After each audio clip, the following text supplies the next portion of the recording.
Police are warning against the sale of cannabis and cannabis-related health products. This remains illegal, except where specifically allowed in terms of the Medicines and Related Substances Act.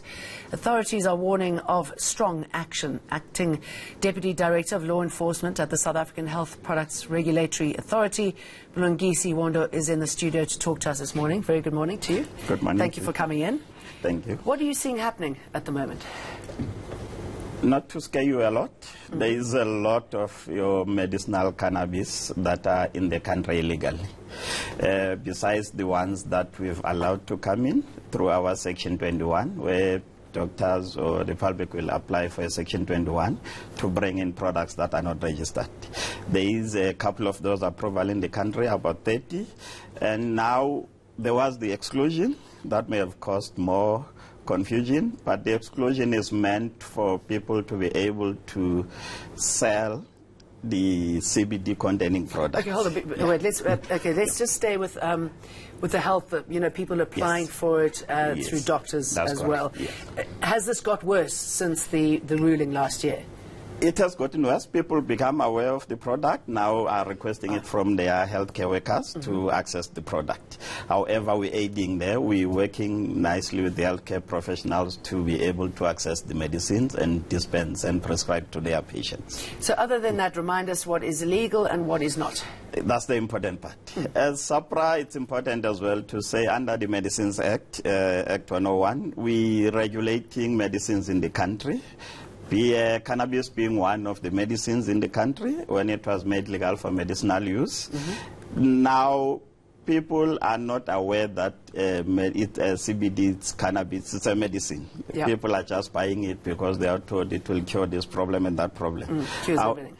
However, they should be following what SAPRA is doing, telling people that if you're taking a medicine that is registered with us, that medicine has been evaluated for safety and efficacy and for good quality, of which it won't make you worse while you're taking your medication to get better. The risk with all these products that are available, that are medicinal ones, mostly it's your CBD products that are brought in illegally. We don't have the real figures of those who may be found manufacturing in the country, but we have those who are bringing in where we'll block them at the port of entry. So some of the shops that we're seeing selling or stands selling in shopping centres, can we assume that those are legit or not? The only legit as we speak is those that will be done through the pharmacies or the doctors that requested it under Section 21. Okay, because you see it everywhere. That's correct. I want to clear that part. It's an important question because now remember we've recently issued the exemption of the CBD products that we monitor with the 20 milligram daily dose. And then those people who are bringing in those products, we monitor through the port of entry.